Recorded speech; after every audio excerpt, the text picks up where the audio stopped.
All right, hey guys, I want to welcome you to part three of this coaching class. Listen, I'm excited that you're here because today on part three, we are going over challenges, brain transformation. Again, I'm going to say that again. Challenges, brain transformation. So before we get into it, I'm always provide you a scripture that you can go to, that you can review and just have a little bit of peace as you go through teaching and learning, and reviewing again. All right. So here we go. James chapter 1, verse 2 through 4. And it says, "Consider it pure joy because you know the testing of faith produces perseverance." I read it again. "Consider it pure joy because you know the testing of faith produces perseverance." So point one, we're going to talk about pain is the process of growth. Pain is the process of growth. So I really don't like to encourage pain or expect people to go through actual pain to get through growth, right? Because you can actually go through growth without actually experiencing pain. But for an example, I'm going to talk about a situation that I went through that expanded my mindset, and obviously it's going to be a little bit more on the physical level. I believe that's like a more easier grasp to give you a understanding, right? So we're going to talk about running. There was one point where I went through an injury, right? And I couldn't really run how I wanted to. It discouraged me. I needed to see what was going on.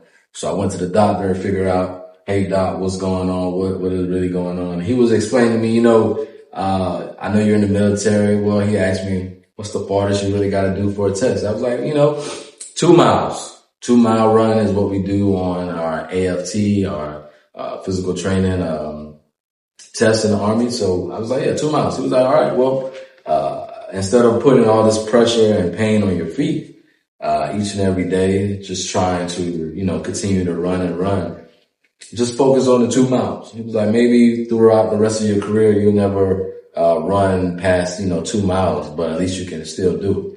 And when he said that, it was a little alarming because I'm like, man, I like to run. It's enjoying, it's peace. It's a peace of mind.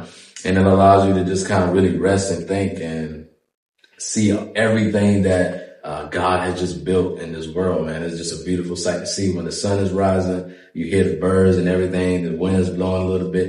It's beautiful. So when he said only 2 miles of running, I'm thinking about all the miles that I'm leaving on the table, that I'm not able not only just have a peace of mind, but to see all the beautiful things and sights that God has created. So with that, I went through a process of growth. Whereas, yes, there was pain, but I was like, I'm going to decide the determinant end result, right? And this goes back to part 2. If you have your foundation on God, in spite of what people say, you never have to worry about that sometimes, because you can focus on what God says, that he has the final say so, and he can give you the wisdom and guidance of how to do things, right? So what I started to do, I started to change my diet so that I could be a little bit lighter on my feet, because I was also lifting weights. And with that, as I started to let go of more of the heavy weight training and focus more on just, running and the nutrition of things, I was able to do a little bit more than 2 miles. And each and every day, because I was consistently good, not occasionally great, those 2 miles turned into 4. And then those 4 miles ended up turning into 8. And then I remember I hit that first milestone and went from 8 miles to 10 miles. Never did anything in my life that was over 10 miles when it came down to just running, pure running, right? And an exciting moment happened. I went from running 10 miles to running my first half marathon. And now I love running half marathons.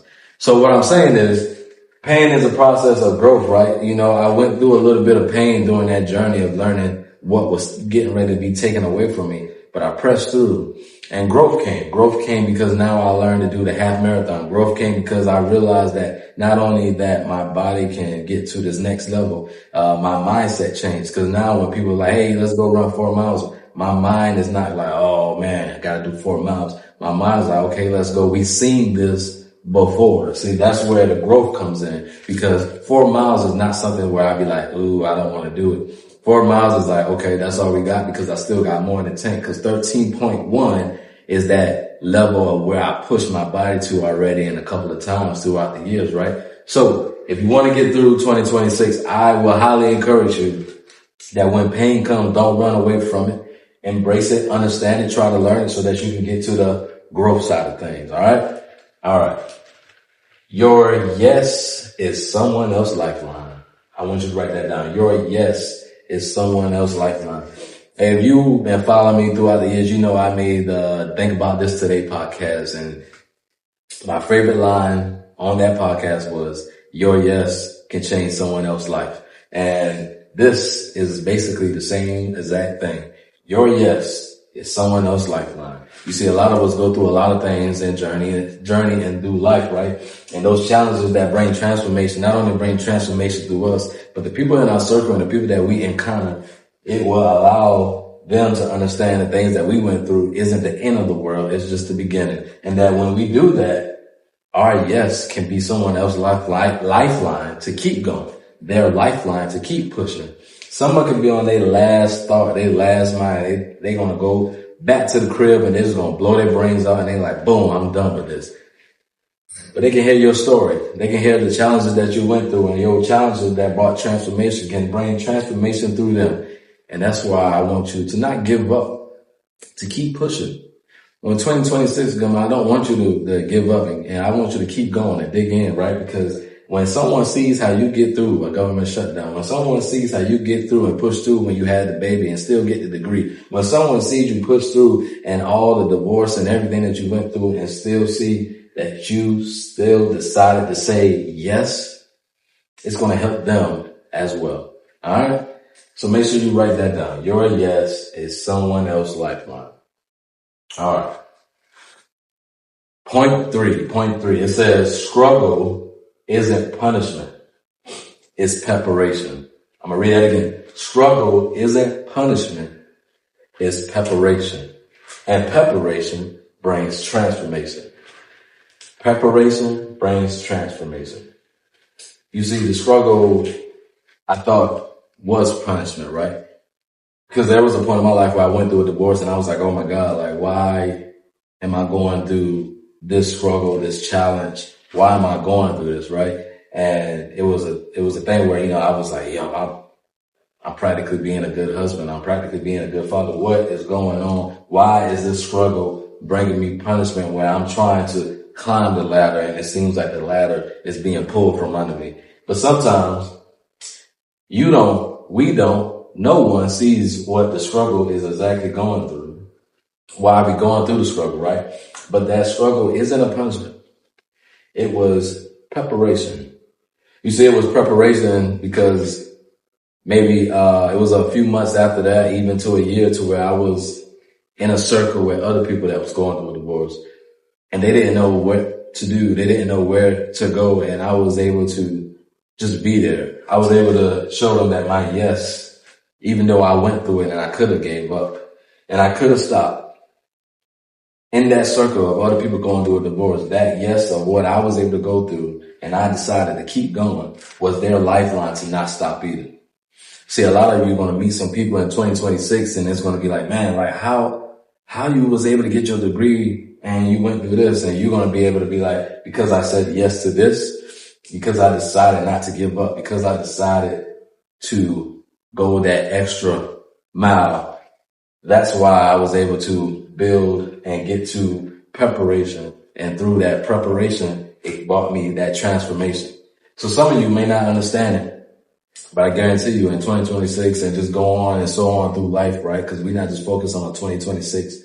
We're not trying to just arrive. We're trying to arrive and scribe forward. So this is what I want to challenge you today, man. When you go through, look at the circle that you're in, look at the people that may be coming in your life, and realize that maybe sometimes the things that you're going through isn't to hold them back, but it was preparation for yourself and bring transformation, not only for you, but for them.